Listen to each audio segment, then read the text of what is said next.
Shubh Lakshmi Bagret. I'm a chartered accountant and this is my first YouTube video. So I'll need all your support. Kindly like, share and subscribe my channel. So बढ़ते हैं आज के topic पे. आज का topic है investments, IPOs, shares. ये topics पे सब लोग रिसर्च करते हैं, सब लोग वीडियोस देखते हैं, सब लोग गूगल करते हैं कि कौन सा IPO अच्छा है, कौन सा शेयर अच्छा है, कौन से इसमें इन्वेस्ट करना चाहिए, कौन से इसमें नहीं. सो रिसेंटली कुछ IPOs आने वाले हैं and the first one among them is Mindspace business parks REIT. Now what is this company, क्या करती है ये company, what is REIT? Mindspace business parks REIT, ये कंपनी कंस्ट्रक्शन करती है और फिर वो बिजनेस पार्क्स के कंस्ट्रक्शन को लीज पर देती है. मतलब they construct their own business parks, they construct their buildings, corporate offices and gives them on lease. Now what is REIT, इसका स्ट्रक्चर क्या है और ये काम कैसे करता है? REIT is a 3-tier structure. मतलब इसमें 3 लेवल्स होते हैं, 3 पार्ट्स होते हैं जो वर्क करते हैं. That is a sponsor, AMC and trustee. अब ये तीनों क्या है? Sponsor is the person who brings in the capital. जो इंसान कैपिटल लेकर आता है, पैसा लेकर आता है बिजनेस करने के लिए, वो है स्पॉन्सर. AMC क्या है? AMC वो पर्सन है जो सिलेक्ट करता है और ऑपरेट करता है कि ये पैसा कहाँ लगना चाहिए, फंड्स कैसे ऑपरेट होने चाहिए, कौन सी प्रॉपर्टीज़ में इन्वेस्टमेंट होना चाहिए. मतलब AMC is the person who acts as a fund manager. Now the next one is trustee. अब ट्रस्टी का काम क्या है? ठीक है, पैसा आ गया, बिजनेस कैसे करना है ये AMC ने देख लिया. ट्रस्टी का काम ये है कि ये पैसा सही जगह यूटिलाइज हो रहा है. ही एंश्योर्स दैट कि जो भी पैसा यूटिलाइज हो रहा है वो यूनिट होल्डर्स के इंटरेस्ट में हो रहा है या नहीं हो रहा. ये सब हो गया कंपनी के बारे में और कंपनी के स्ट्रक्चर के बारे में. अब आगे बढ़ते हुए कि इस कंपनी का कस्टमर बेस कैसा है, कंपनी के कस्टमर्स कौन कौन. जितना अच्छा कस्टमर बेस उतनी अच्छी कंपनी काम करेगी. एग्रीड? सो कस्टमर बेस क्या है? इसके कस्टमर्स मिक्स्ड है. मतलब it is a mix of MNCs and Indian corporates. मतलब कौन से कस्टमर्स हैं इसके? एक्सेंचर है, कैपजेमिनी है, कॉग्निजेंट है, ये सब leading IT companies. Other than that Facebook, Amazon, then foreign banks जो है JP Morgan, BNY Mellon, ये सब इनके कस्टमर्स. जो इनके कस्टमर्स इतने अच्छे हैं, इतना स्ट्रॉन्ग बेस है, सोचो वो कंपनी कितना अच्छा ग्रो करेगी. करेक्ट? अब आप सोच रहे होंगे कंपनी तो पता चल गई, कस्टमर बेस पता चल गया, कंपनी काम कहाँ करती है, कहाँ की है? कंपनी इंडिया की. कंपनी कौन से रीजन्स में ऑपरेट करती है? 4 रीजन्स में ऑपरेट करती है. That is Pune, Mumbai, Hyderabad and Chennai. मैं पुणे में रह चुकी हूँ, मेरी स्टडीज़ वहीं से हुई है, तो आई नो पुणे में जो नगर रोड है वहाँ पर कुछ बिजनेस पार्क्स है, खराड़ी में कुछ बिजनेस पार्क्स है.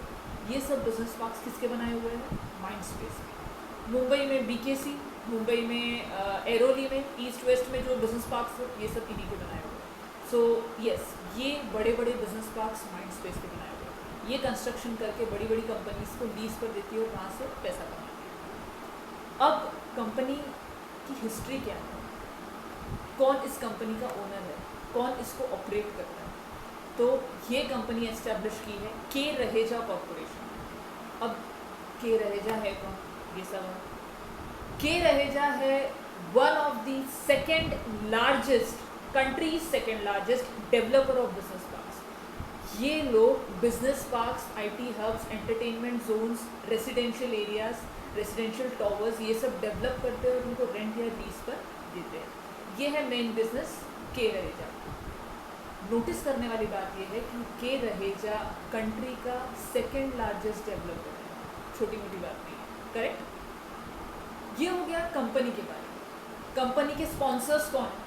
डेवलपर अगर के रहेजा है तो के रहेजा ने 2 कंपनीज ली है जो इस बिजनेस को ऑपरेट करेगी. मतलब इसके स्पॉन्सर्स है, जो स्पॉन्सर्स है वो लोग के रहेजा के पार्ट. कौन सी कंपनीज है? के रहेजा की 2 कंपनीज है जो माइंडस्पेस को कैरी ऑन करती है. वो है NB कंस्ट्रक्शंस LLP और केप ट्रेडिंग LLP. ठीक है? अब आगे बढ़ते हुए कंपनी का रेवेन्यू क्या है? कंपनी का revenue as of 31 March 2020 approximately company का 84.9% जो रेंटल्स है वो MNC से आता है. ठीक है? 84.9% मल्टीनेशनल कंपनीज से आता है. ठीक है? एंड 39.4% कहाँ से आता है? फॉर्च्यून 500 कंपनीज से। सो बिग शेयर हमारा एमएनसी से और फॉर्च्यून 500 कंपनीज से। इसका रेवेन्यू का अगर हम ट्रेंड देखें पिछले 3 सालों का, that is from financial year 2018 to financial year 2020। Financial year 2018 में इसका रेवेन्यू था, इसका इनकम था 1502 करोड़, ठीक है, जो बड़ा 1679 करोड़ पे, मतलब कितने परसेंट से इंक्रीमेंट हुआ? अराउंड 12%, ठीक है। फाइनेंशियल ईयर 18 से लेके फाइनेंशियल ईयर 19 में 12% से इंक्रीमेंट हुआ। अब नेक्स्ट फाइनेंशियल ईयर में कितना हुआ? दैट इज 2026 करोड़, 2000 करोड़ हुआ है 2020 में, और ये इंक्रीमेंट कितना था? 20%, करेक्ट। सो पहले 12% से बढ़ा, फिर 20% से बढ़ा। अब बढ़ते हैं आगे नेट प्रॉफिट देखने के। नेट प्रॉफिट इसका फाइनेंशियल ईयर 2018 में, 2018 में इसका नेट प्रॉफिट था 161 करोड़। 161 करोड़ से ये बढ़ा है 515 करोड़ पर इन फाइनेंशियल ईयर 2019, मतलब अराउंड 200% इंक्रीमेंट सिर्फ नेट प्रॉफिट। और फाइनेंशियल ईयर 2020 में, मतलब एज ऑफ मार्च 20, इसका रेवेन्यू, इसका नेट प्रॉफिट, नॉट रेवेन्यू, इसका नेट प्रॉफिट था 513 करोड़, मतलब स्टेबल ही चल रहा है, कोई चेंजेस नहीं आया है, not a major change, correct. अब ये हो गई इसकी रेवेन्यू की डिटेल्स, जो बहुत ही अच्छी है। अब बढ़ते हैं इसका ओवरव्यू। लीज पर देती है लैंड, कितना लैंड अवेलेबल है ये भी तो जानना ज़रूरी है। इसके पास टोटल लीजेबल एरिया जो अवेलेबल है that is 29.5 million square feets, correct. Completed कितना है, अंडर कंस्ट्रक्शन कितना है, और स्कोप कितना बाकी है? 23 मिलियन स्क्वायर फीट्स कंप्लीटेड है। इसका under construction 2.8 million square feets, और अभी भी स्कोप है फ्यूचर डेवलपमेंट के लिए 3.6 मिलियन स्क्वायर फीट्स का। इतना और डेवलपमेंट, इतना और कंस्ट्रक्शन ये लोग कर सकते हैं। अब ये हो गया इनका लीजेबल एरिया, कितना लैंड अवेलेबल है। इसके अलावा कंपनी ने कुछ तो सोचा होगा कि ग्रोथ स्ट्रैटेजी होगी, कैसे ये ग्रो करेगी, कैसे ये आगे बढ़ेगी। तो यस, इनके पास ग्रोथ स्ट्रैटेजीज भी अवेलेबल है। क्या ग्रोथ स्ट्रैटेजीज है? सबसे पहली बात तो स्टेबल कैश फ्लो है।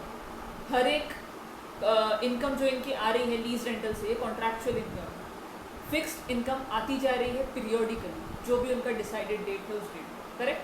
तो स्टेबल इनकम है, फिक्स्ड इनकम आ रही है। कॉन्ट्रैक्चुअल इनकम है, ये कॉन्ट्रैक्चुअल इनकम एवरी 3 ईयर्स में उनका ग्रोथ प्लान है कि 12 से 15% ये लोग इंक्रीज करेंगे, मतलब हर 3 साल में 12 से 15% इंक्रीमेंट होगा इनके कॉन्ट्रैक्चुअल इनकम में, इनके लीज रेंट में। That is one of the strategy. एक और स्ट्रैटेजी है ग्रोथ की, दैट इज इनऑर्गेनिक ग्रोथ। अब ये है इनऑर्गेनिक ग्रोथ। क्या है इनऑर्गेनिक ग्रोथ? यानी खुद का बिजनेस बढ़ाने से जो ग्रोथ होती है दैट इज नॉट इनऑर्गेनिक। किसी और बिजनेस को एक्वायर करने से जो ग्रोथ मिलती है, जो कंपनी की वैल्यू बढ़ती है, दैट इज इनऑर्गेनिक। तो ये कंपनी देखेंगी कौन सी ऐसी बिजनेसेस को या कौन सी ऐसी कंपनीज को हम लोग एक्वायर कर सकते हैं, सो दैट ये एक्विजिशन से हमारी कंपनी की वैल्यू बढ़े, हमारे शेयर्स बढ़े, हमारे शेयर्स की वैल्यू बढ़े, करेक्ट। देन मोर ऑफ की आगे जाके इनको जो इन्होंने बिजनेस पार्क्स बनाए उसको अपग्रेड भी करते रहना पड़ेगा, करेक्ट। तो ये अपग्रेडेशन भी ये करेगी। ये सब है इसकी ग्रोथ स्ट्रैटेजी। अब हमने क्या क्या देखा? हमने माइंड स्पेस के बारे में देखा कि कंपनी क्या करती है, क्या काम करती है, इसका स्ट्रक्चर कैसा है, इसकी हिस्ट्री क्या है, और इसकी हिस्ट्री के साथ साथ इसके स्पॉन्सर्स कौन कौन है, इसके कस्टमर्स कैसे हैं, इसके रेवेन्यूज़ कैसे हैं, सब देख लिया हमने, इसकी ग्रोथ स्ट्रैटेजीज को देखा। अब आते हैं मेन टॉपिक पे जो है आईपीओ। क्या होने वाला है? इस कंपनी का आईपीओ आने वाला है। कब आने वाला है? ये आने वाला है 27 जुलाई 2020। आईपीओ क्लोज होने वाला है 29 जुलाई 2020। ये सब चीज़ें आप प्लीज़ नोट इट डाउन कि ये आने वाला है 27 जुलाई 20 को एंड क्लोज होने वाला है 29 जुलाई 20 को। इसका बिड प्राइस रहेगा अराउंड 274 टू 275 के बीच में। नेक्स्ट, मिनिमम लॉट कितना है? 200 शेयर्स का, एंड मिनिमम अमाउंट आप जितना इन्वेस्ट कर सकते हैं वो क्या है? 55,000। So this is the IPO detail, this is the company detail. You can decide कि आपको इस आईपीओ के लिए सब्सक्राइब करना है या नहीं। अकॉर्डिंग टू मी, मैं एटलीस्ट इसका 1 लॉट सब्सक्राइब करने वाली हूँ। So please like, share and subscribe my video and do hit the bell icon to subscribe to my channel. And अगर आप चाहते हैं कि मैं और कोई चीज़ पर वीडियो बनाऊँ या आपको कोई क्वेरीज है तो please write it in the comment section. I surely reply to your comments. And namaste, thank you.